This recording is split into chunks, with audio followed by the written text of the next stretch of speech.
Večeras slušate Radio Teatar.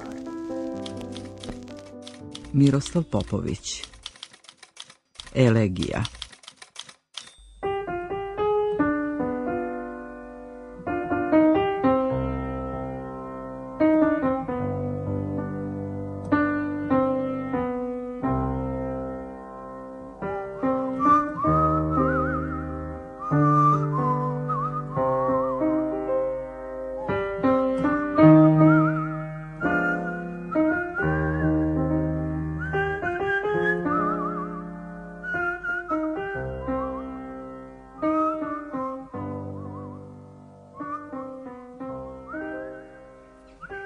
Opet mi na istom mestu.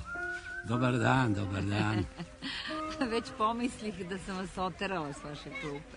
Došli divlji i oterali pitome. Da, lepo mesto, zar ne? Da, lep pogled. Kvari ga samo ona zgrada tamo, na drugoj obali. Muzej savremene umetnosti, kažu. Nisam nikad bio u njemu. Bože, liči mi na izvrnutu testeru.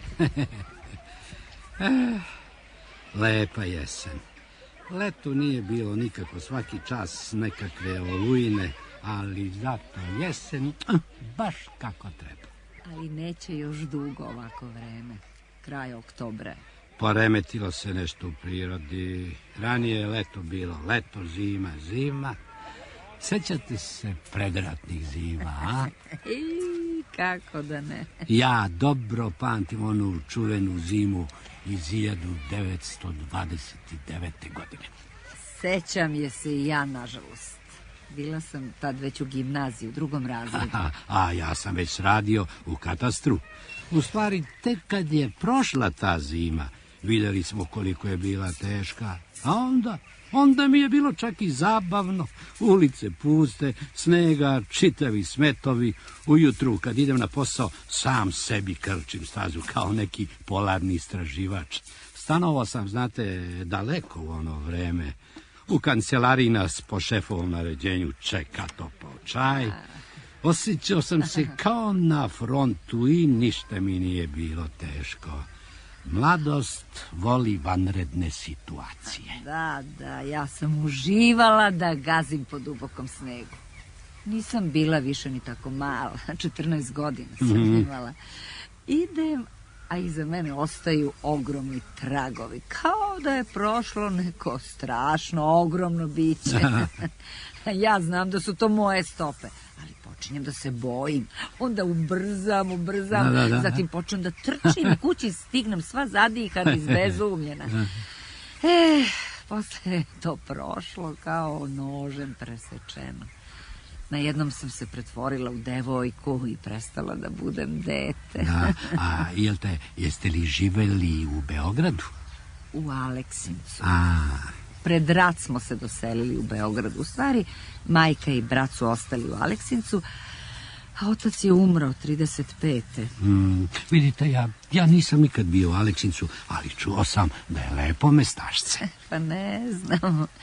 Od početka rata nisam odlazila tamo, zamislite. Ništa me nije vuklo. Majka se 41. doselila kod mene, tu je i umrla. A brat je nestao 42. godine. Pošao u jedno selo kraj Aleksinca, neki seljak mu je hranio svinje. Da? I nikad se više nije vratio. Niti se ikada saznalo šta se desilo s njim. Strašan je rat, strašan. Znate, kad se piše o njemu, ispada čak interesantan. Ovih 5 godina otkako sam u penziji, načito sam se mnogo o njemu. A ja sam stariji penzioner od vas. Da, ja sam penzionisana pre 7 godina. Čekajte, invalidska? Zbog astme. Astma mi je prošla, penzija ostala. Kako ne znam, kako prošla? Pa jednostavno nestala. Godinama me mučila i zatim prestala sama od sebe. U početku nisam bila ni svesna da je prestala. Samo sam se čudila kako još nema napada. Prođoše 2 meseca, ništa, 3, ništa, 6, ništa. Tek sam posle 2 godine smela da pomislim da sam ozdravila. Ali je onda bilo kasno da ponovo tražim službu. Da. A jel te, šta lekari kažu za vaše sadašnje stanje? Ništa. Onaj koga sam pitala reče mi da je astma bolest na nervnoj bazi, da privremeno može i da se utiša. A to privremeno traje već 5 godina i trajeće još toliko. Nemojte biti toliko sigurni. Zdravlje je lomljiva stvar kad se zamakne u izvesne godine. Prekinula sam vas. Vi ste počeli nešto o ratu, izvinite. Ne smeta. Nema ništa više da se kaže. Rat. Kad bi o njemu pisali istinu, ne bi ga ni bilo. Znate, rat je nešto ovako plesnjivo, mračno, teskobno. Moj stari unuk pita me, zašto, kaže, deda, nisi bio u ratu? Sad je u 5. osnovne, bistro dete. Odem po neki put kod njih, ne baš tako često. Znate, ne želim da se namećem. I onda ja mu kažem da nisam ni znao da mogu da odem. A i da jesam, on se ne bi nikada rodio. Sin mi je bio slabunjav dečkić, bar u pubertetu. Jedva smo ga održali tih godina, jedva. Sada je naprotiv. Previše pun, znate. Trom je već od debljine. Valjda mu je tako lepše. A jel te vi nemate dece, izvinite što tako? Ne, nemam. Ponekad žalim. A ponekad mislim da je bolje. Pa sad ne zna čovjek šta je bolje ili gore. Žene su isključiva stvorenja. Izvinite, molim vas, ali jesu sve bez izuzetka. Ne razumem. Jednostavno sebične, netrpeljive. Evo moja snaha, na primjer, ja sam za nju tuđ i ostaću tuđ kakav god ja bio. Nema, nisam od njene krvi. Ne zavisim do duše ni od koga, ništa od njih nikada nisam tražio, nikada se nisam mešao u njihov život. Primio sam je kao svoju, verujte. Odnosi su nam apsolutno uljudni. Siguran sam čak da ništa mom sinu ne govori protiv mene. Nema ništa. Ali sam joj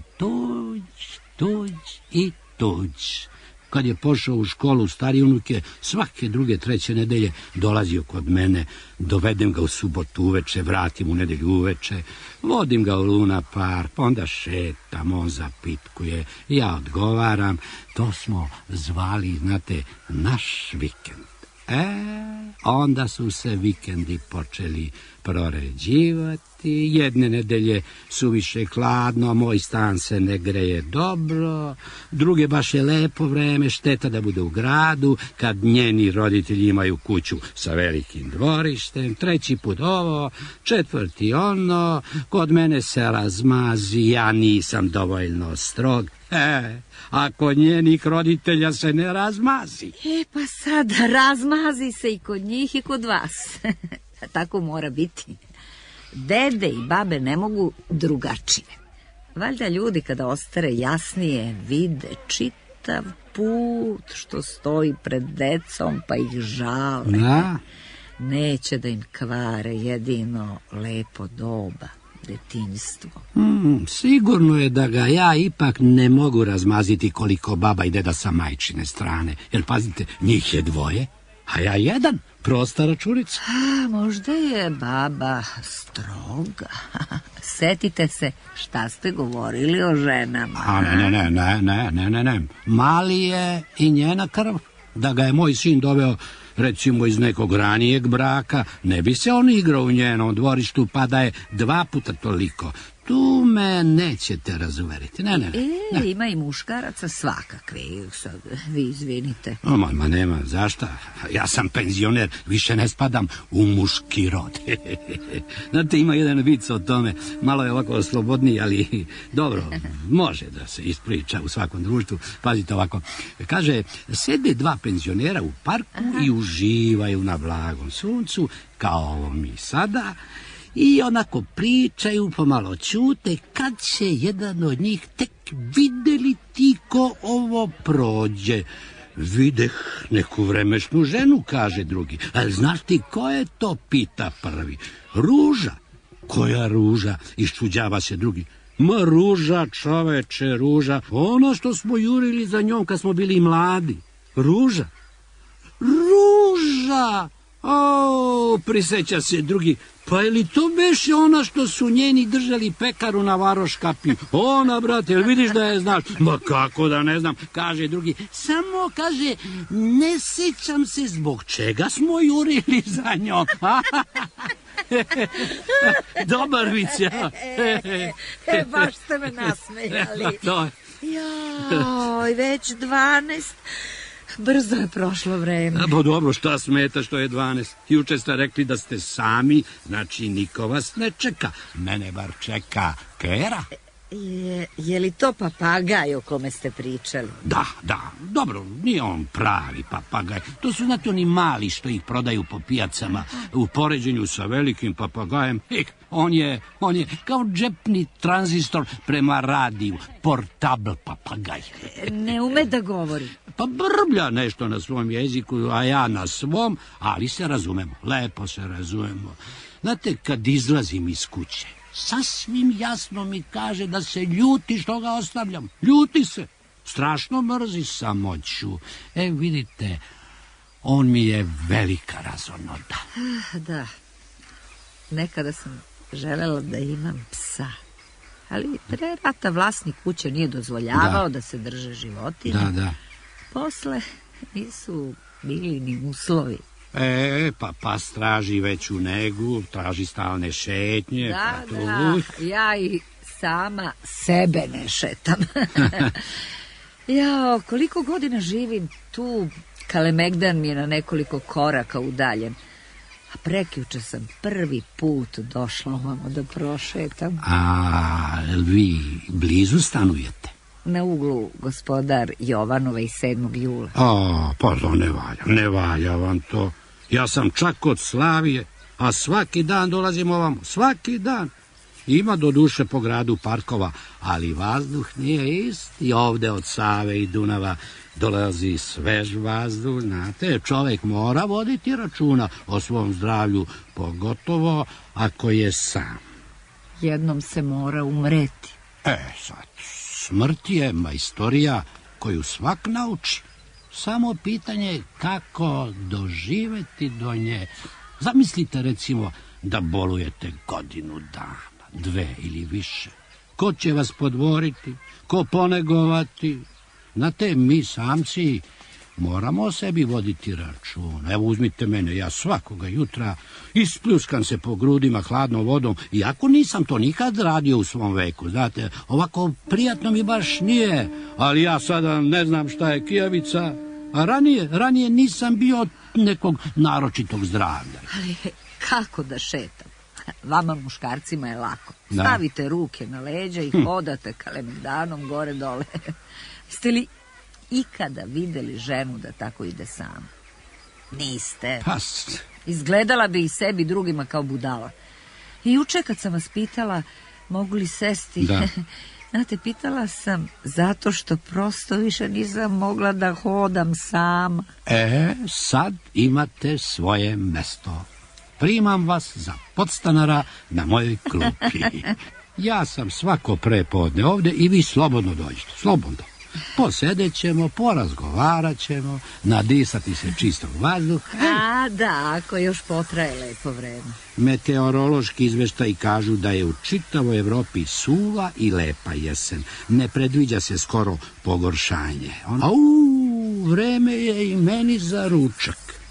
A gde se hranite? Ima jedna mala kafana na Slaviji.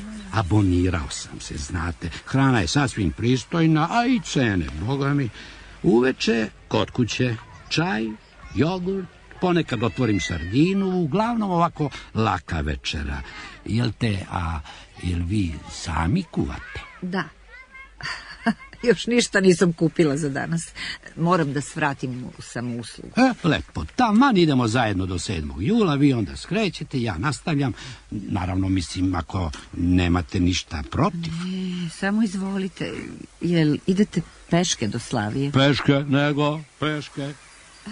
Nisam bila na slavi, ko zna od kada, kao da je u drugom gradu. Pa onda sam ja veliki putnik. Ja svakog dana prelazim tu relaciju. Svakog dana.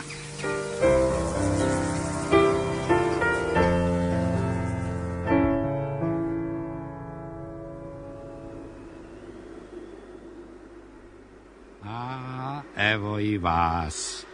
11 prošlo, vas nema. Ja sam bio siguran da nećete ni danas doći. Sedite. Zašto ustajete? Zašto? Stare navike. Predratno kavaljerstvo. Dobar dan, dobar dan. Znači, gošća je otišla. Malo čas. Ispratila sam je na autobusku stanicu i došla pravo ovam. Nešto su vam crvene oči, gospođo Kaća. Zar se vidi? Šalim se, samo ja znam da je moralo biti i suza. Stara školska drugarica, koliko godina se niste videli i da naoproštaju neka nekoja suzica. Ženska posla. A s grlom joj je sve u redu? Sve. Hronična teška prehlada. Aha. Ona sama ni za trenutak nije verovala u rak. Došla je kod specijaliste samo zato što je deca nisu davala mira. Da, baš mi je drago. Bar ste se ispričale ova 3 dana. Lepo je kada se očuvaju prijateljstva iz mladosti.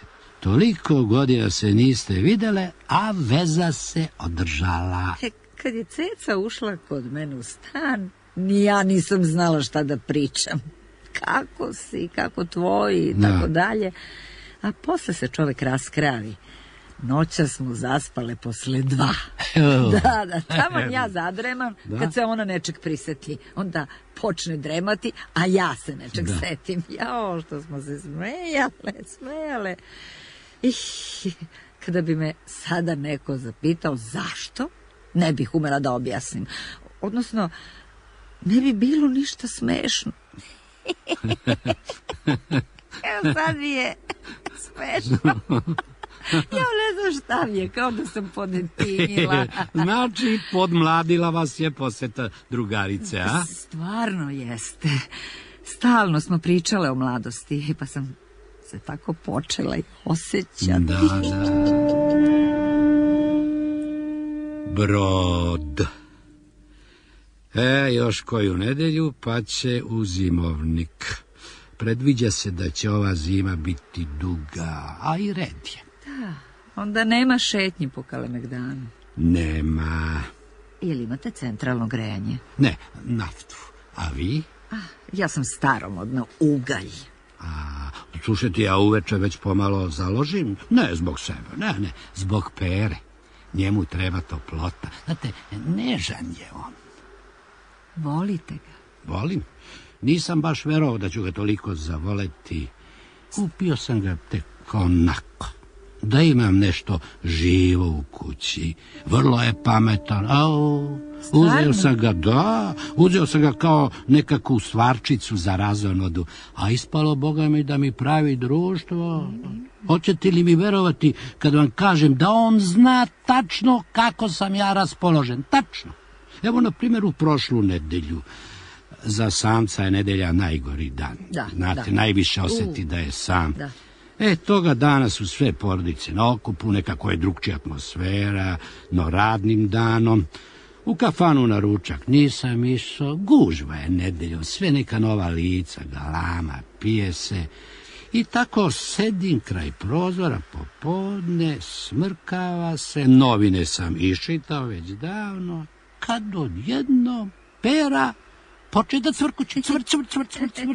Inače se u sumrak smiri, a sad da cvrkuće, sve se ori, skače po kavezu, veša se oprečke, prevrće se i dok ja nisam ustao, upalio svetlost i počeo da razgovaram s njim, nije se smirio. I da znate, nije prvi put da on to tako uradi. Ne, kada bih ovo nekom pričao, mislio bi u najmanju ruku da mi se pričinjava, ali posle ovoga s Perom siguran sam da životinje razumeju čoveka bolje no što se pretpostavlja.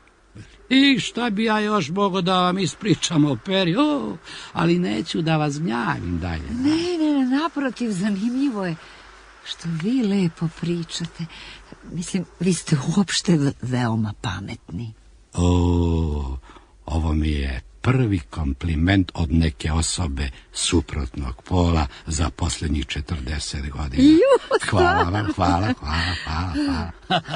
Znate, muškarci teže podnose samoću. Privikao sam se nekako za ovih 10 godina. Znate, sin se oženio, žena mi umrla i odjednom pusto.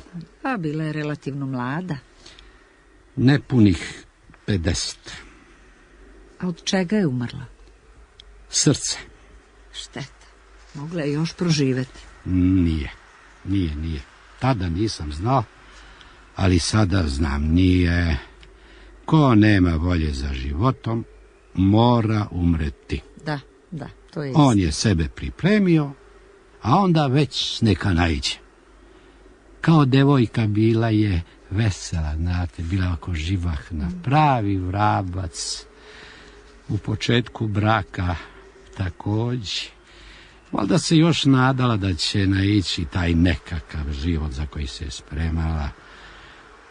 Da se udala za nekog diplomatu ili poznatog novinara ili umetnika, danas bi bila živa. Izlasci, život, šarenilo, kretanje, mnogo novih lica. Sad ne kažem ja ništa rđavo, znate. Nije ona želela nekakve tamo flertove, već baš ovo što sam rekao, nekakav stalni praznik. I jednog dana joj je sinulo pred očima da od toga nema ništa, da nikakve nade nema, da će to ikada i biti, i kao da se ugasila. Posle više nije živela, nego dotrajavala. Čak su joj se i usne nekako istanjile za tih skoro 30 godina. Nemojte tako govoriti. Ništa loše ja ne kažem o njoj, samo kažem da smo bili sasvim različiti. Meni je život koji smo vodili bio sasvim po meri. Kancelarija, kuća, kancelarija. Ja posete nisam volio i neke bučne izlaske isto. Ne, nedeljom popodne prošetamo, ona, mali i ja, znate, takav je bio običaj pre rata da porodica izađe u šetnju, kupim malom onu papirnu zvezdu, znate, ono na štapu, Da. pa on trčka, ona se zvezda vrti. Sećam ih se, ima ih i sada. Vratimo se kući, večeramo, zevnem 2-3 puta, pa na spavanje. A sutradan opet u kancelariju. Ne kažem ja ništa loše o pokojnici, ne, sada, kada je sve prošlo i staložilo se, ponekad mi se učini da je ipak bilo dosadno. Možda sam bio učmao, ne znam. Znam samo, znam, da je njoj taj život morao biti strašno odvratan. Gadila ga se kao crknutog pacova. Izvinite, molim vas, za poređenje. Nismo mi bili jedno za drugo.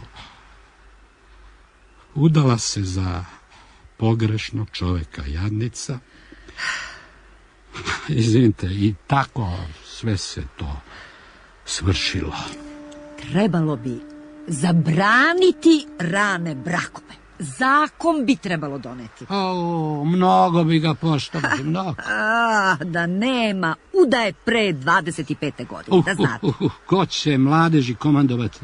Još su naši stari govorili il za njega, il u Dunav s brega. Silom sprečiti.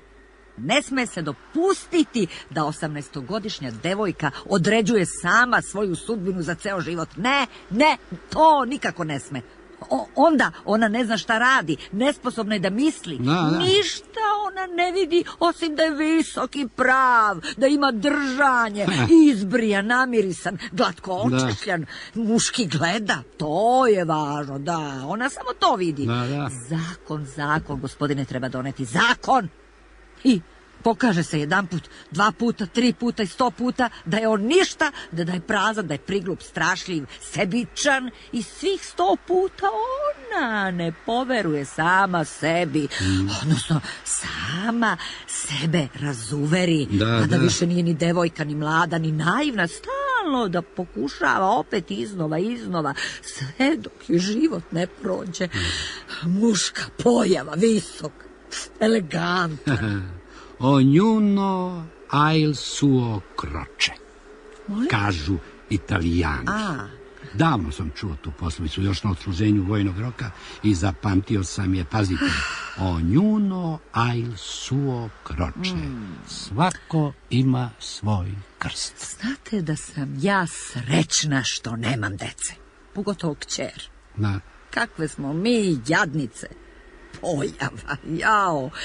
I kada posle 101 razočarenja dođe do raskida, godine su prošle.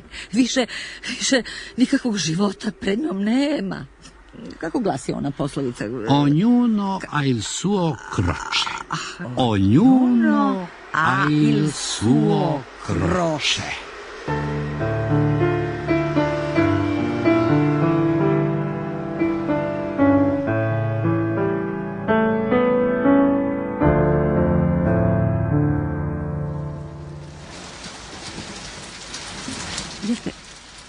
Šta kažu meteorolozi? Pa u Bosni je, kažu, pao sneg, u okolini Zaječara također. Pa zato je tako zahladilo. Sinoć je i kod nas bilo susnežica. Jel te? Nisam primetio. Doduše nisam ni izlazio sinoć. Juče pre podne bili ste ovde?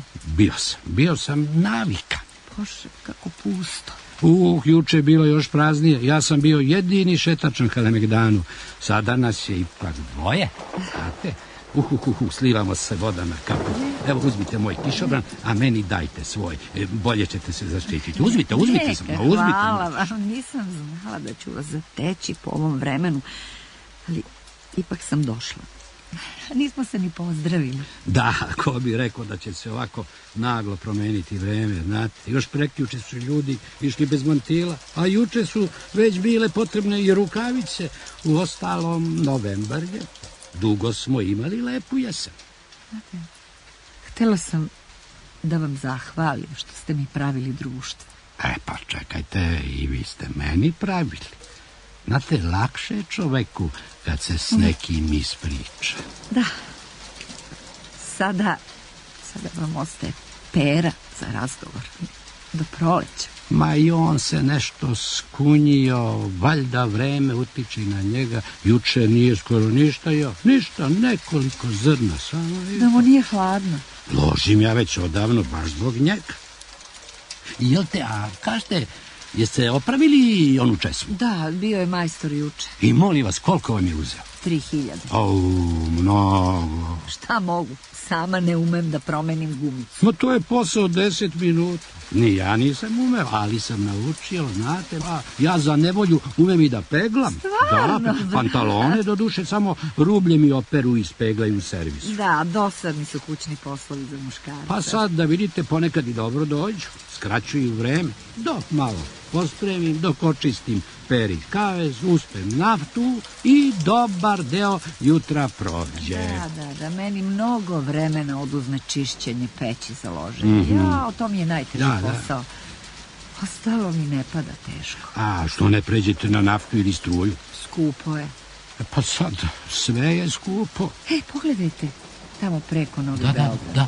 Jao, kao da je izbrisan gumicom. Tada je kiša. Vidite, prava jesenja ledena.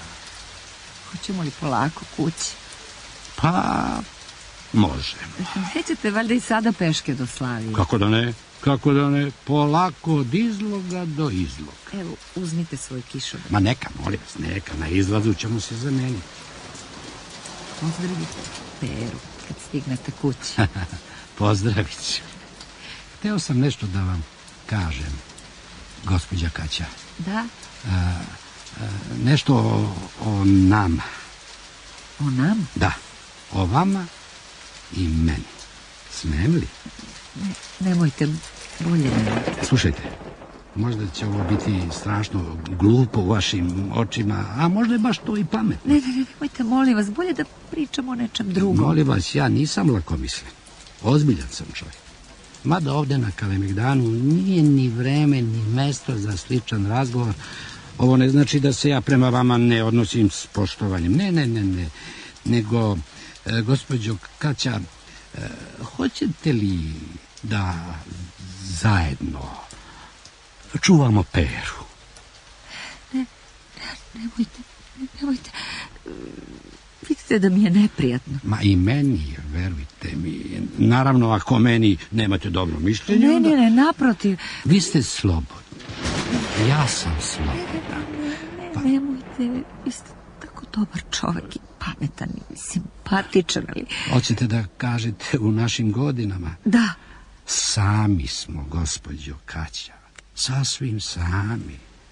Zašto ne bismo jedno drugom pravili društvo? Zašto? Pa čega tu ima lošeg? Ne znam, ne, bolje ne. Gospođo Kaća. Nemojte, molim vas, bolje ne. Hajdete da pričamo o nečem drugom, može? Možda sam je ovo suviše nekako neočekivano. Mislim, niste ni pomišljali. Ne, nisam. Hoćete li? Ne znam. Sasvim smo sami. Evo, recite mi sutra šta ste odlučili. Ne morate danas. Ne. Ja sam crvena, nemojte me gledati. Hoćete. Zašto da budemo sami? Zbog čega? Zbog koga? Ne znam. Slušajte, ja ću doći sutra ponovo na Kalemegdan, ma kakvo vreme bilo i hoćete. Ne, mislim bolje preko sutra, može. Ne ljutite se. Ja ću biti i sutra i preko sutra ovdje, slažete se. Bolje preko sutra. Ja uopšte nisam pomišljala na ovo. Sada sam nekako neobična sama sebi. Može preko sutra.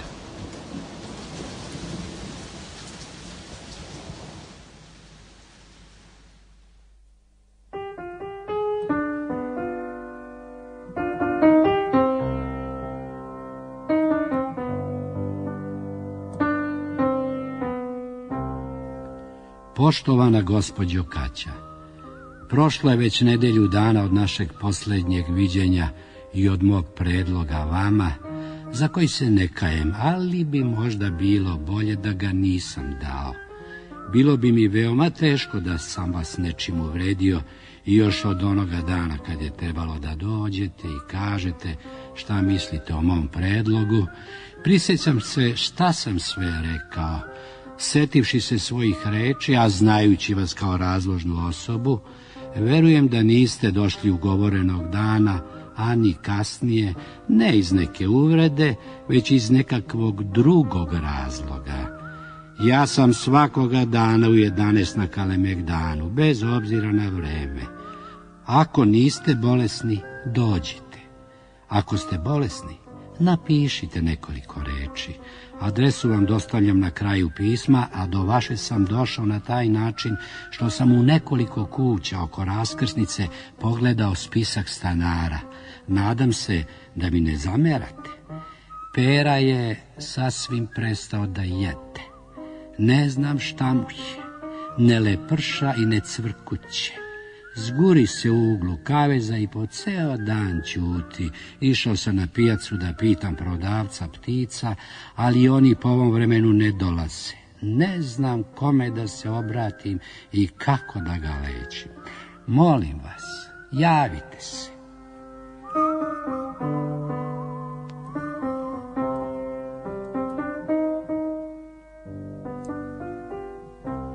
Poštovana gospođo Kaća, Pera je prekjuče uginuo. Nisam mogao da mu pomognem. Našao sam jednog odgajivača ptica, obućara, koji me je posavjetovao da mu dam antibiotike, ali kad sam se vratio kući, bilo je već kasno.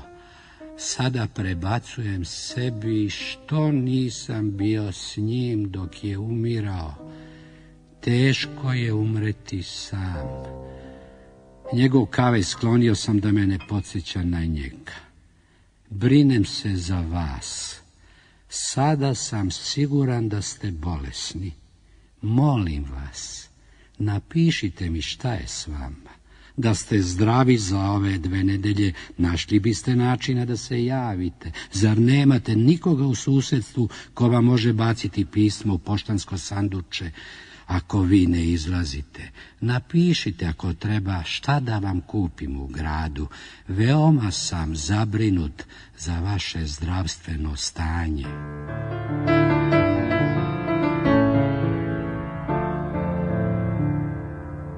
Da nemate ključ od lifta, gospođo? Imam. Na koji ćete sprati? Na 4. Kod Predićevih? A ne, kod Katarine Stanojević. A, kod gospođe Kaće? Da.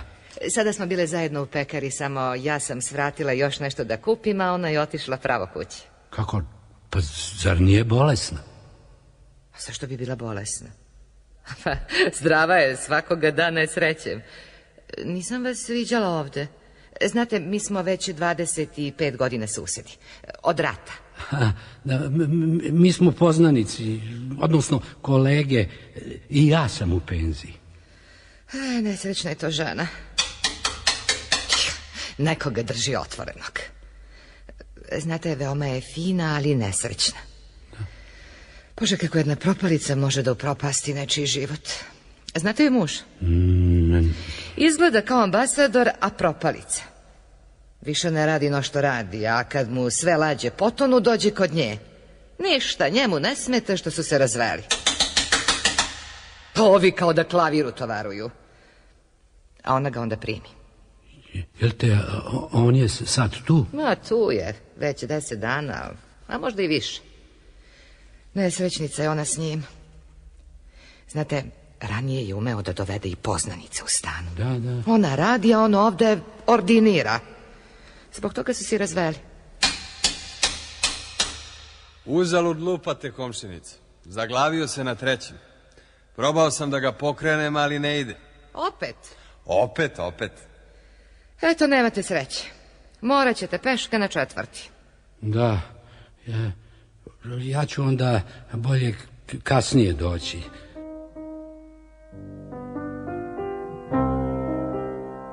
U stvari, prolazio sam, pa sam tako svratio. Nema potrebe da se penjem.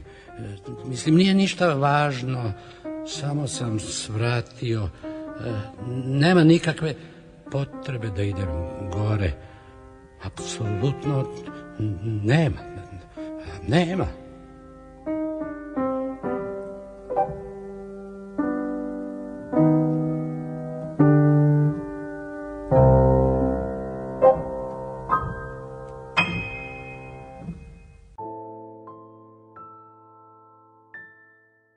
Uloge su tumačili Ružica Sokić, Pavle Minčić, Ljiljana Đurić i Vladislav Mihajlović.